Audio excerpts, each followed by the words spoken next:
Hi hello നമസ്കാരം. Pension എന്നത് ഏതൊരു രാജ്യത്തിൻ്റെയും ബുദ്ധിമുട്ട് അനുഭവിക്കുന്നവർക്കുള്ള ഏറ്റവും വലിയൊരു ആശ്രയമാണ്. കേരളത്തിൽ പെൻഷൻ ലഭിക്കുന്നവർക്ക് തീർച്ചയായും അറിഞ്ഞിരിക്കേണ്ട വളരെ പ്രധാനപ്പെട്ട ചില കാര്യങ്ങളെക്കുറിച്ചാണ് ഇന്നത്തെ വീഡിയോ. ഈ പറയുന്ന കാര്യങ്ങൾ നിങ്ങൾ ചെയ്തിട്ടില്ല എന്നുണ്ടെങ്കിൽ നിങ്ങൾക്ക് ഇനി മുതൽ പെൻഷൻ ലഭിക്കുകയില്ല.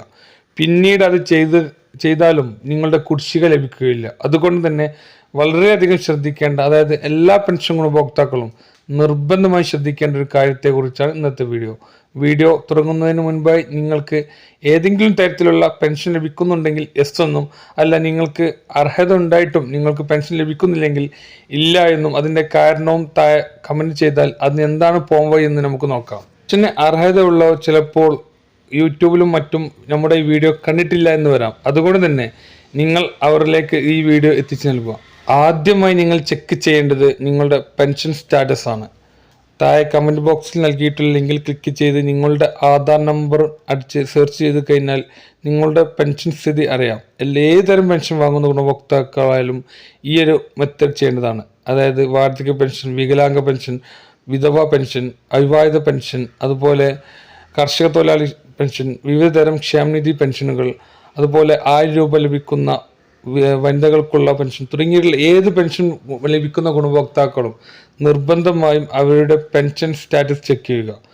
അതിൽ പറഞ്ഞിട്ടുണ്ടാകും 3 കാര്യങ്ങൾ പ്രധാനമായും. ഒന്ന് മസ്റ്ററിങ്, രണ്ടാമത്തത് നോൺ റീമാരേജ് സർട്ടിഫിക്കറ്റ്, 3 പെൻഷൻ. ഈ 3 കാര്യങ്ങൾ എല്ലാം റെഡിയാണോ എന്ന് ഉറപ്പുവരുത്തുക. അതിൽ ആദ്യത്തേതാണ് വരുമാന സർട്ടിഫിക്കറ്റ്. ശരിക്കും അത് എല്ലാ വർഷവും നൽകേണ്ടതാണ്. എന്നാൽ നാളിതുവരെ ഒരു പ്രാവശ്യമെങ്കിലും വരുമാന സർട്ടിഫിക്കറ്റ് ഹാജരാക്കിയിട്ടുണ്ടെങ്കിൽ നിങ്ങളുടെ പെൻഷൻ മുടങ്ങുകയില്ല.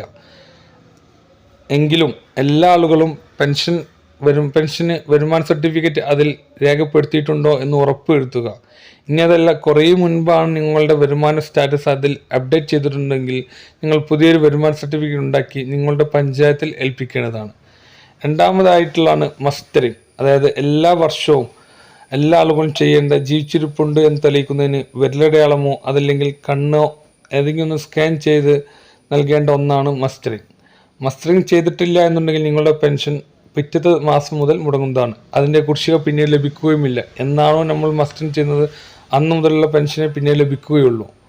മസ്റ്ററിങ് കാരണം നിങ്ങളുടെ പെൻഷൻ മുടങ്ങിയിട്ടുണ്ടെങ്കിൽ എല്ലാ മാസവും 1-ാം തീയതിക്കും അതുപോലെ 20-ാം തീയതിക്കുള്ളിൽ തൊട്ടടുത്തുള്ള അക്ഷയ കേന്ദ്രങ്ങളിൽ നിങ്ങളുടെ ആധാറുമായി ചെന്ന് നിങ്ങളുടെ ബയോമെട്രിക് വിവരങ്ങൾ നൽകിയാൽ നിങ്ങളുടെ പെൻഷൻ ആക്റ്റീവ് ആവുന്നതാണ്. ഇതിന് വെറും 30 രൂപയാണ് അക്ഷയ കേന്ദ്രങ്ങൾ ചാർജ് ഈടാക്കുന്നത്. ഇനി അതെല്ലാം അവർ കിടപ്പ് രോഗികളാണെന്നുണ്ടെങ്കിൽ അക്ഷയ കേന്ദ്രങ്ങൾ അറിയിച്ചാൽ വെറും 50 രൂപക്ക് അവർ വീട്ടിൽ വന്ന് മസ്റ്ററിങ് പൂർത്തീകരിക്കുന്നതാണ്. അതുകൊണ്ട് തന്നെ എല്ലാവരും മസ്റ്ററിങ് ചെയ്തിട്ടുണ്ട് എന്നുള്ളത് ഉറപ്പുവരുത്തുക. ഈ വർഷത്തെ മസ്റ്ററിങ് സാധാരണഗതിയിൽ ഏപ്രിൽ മാസങ്ങളിലാണ് വരാറുള്ളതെങ്കിലും ഈ ഇലക്ഷൻ്റെ മറ്റും ബുദ്ധിമുട്ടുള്ളത് കൊണ്ട് തന്നെ ഇതുവരെ അത് പ്രഖ്യാപിച്ചിട്ടില്ല. ഉടൻ തന്നെ വരുമെന്ന് പ്രതീക്ഷിക്കാം. അടുത്ത 3-ാമത്താണ് നോൺ റീമാരേജ് സർട്ടിഫിക്കറ്റ് സമർപ്പിച്ചിട്ടുണ്ടോ ഇല്ലയോ എന്ന് ചെക്ക് ചെയ്യുന്നത്. ഇത് വിധവ പെൻഷൻ അതുപോലെ 50 വയസ്സ് കഴിഞ്ഞ ആളുകൾക്കുള്ള അവിവാഹിത പെൻഷൻ, ഈ 2 ഗുണഭോക്താക്കൾക്ക് മാത്രമേ ഇത് ആവശ്യമായി വരികയുള്ളൂ.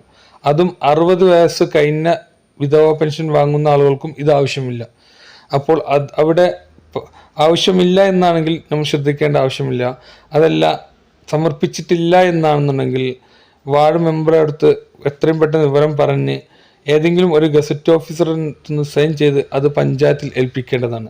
4-മതായിട്ടുള്ള ഏറ്റവും പ്രധാനപ്പെട്ട ഒരു കാര്യമാണ് നിങ്ങളുടെ ബാങ്ക് അക്കൗണ്ട് KYC ചെയ്തിട്ടുണ്ടോ എന്ന് ഉറപ്പുവരുത്തുക. ഇപ്പോൾ പല ബാങ്കുകളും KYC ചെയ്യൽ നിർബന്ധമായിട്ടുണ്ട്.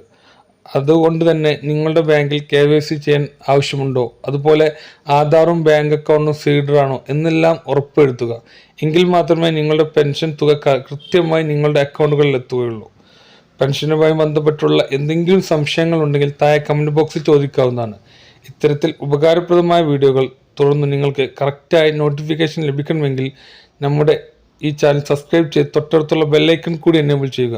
അങ്ങനെയെങ്കിൽ മാത്രമേ ഇനി നമ്മൾ അപ്ലോഡ് ചെയ്യുന്ന വീഡിയോകൾ കൃത്യമായി നിങ്ങളിലേക്ക് എത്തുകയുള്ളൂ.